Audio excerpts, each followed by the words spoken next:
Everyone good morning. তো দেখতেই পাচ্ছ আমি রেডি হচ্ছি, যাবো অনেকদিন বাদে মার্কেটে।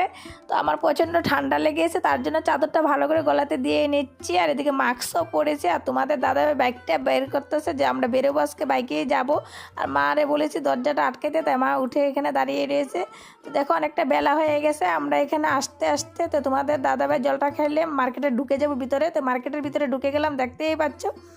এবার আমাদের মার্কেট করা হয়ে গেছে, এবার বাড়ির দিকে চলে যাব। তোমাদের দাদাভাই জলটা খেয়ে নে গিয়ে বুঝতাম না ব্যাগ নিয়ে যেতাম, তো ব্যাগ নিয়ে মাল আনা যায় না, বস্তা দিয়ে মাল আনা যায়। তো বস্তাটা নিয়ে গেলাম, তো বস্তাতে বস্তা পরে মাল এনে রেখে এসেছি ঘরে, দেখতেই পেয়েছো। তো এবার আমি হাত মুখ দিয়ে দুটো খেয়ে রান্না বসাচ্ছি, আর ছেলে মেয়ের সাথে ওদেরকে ডাকছি চান করাবো। তো আমার রান্না বান্না পুরো কমপ্লিট, এবার চলে আসলাম গুছাইতে, দেখতেই পাচ্ছ।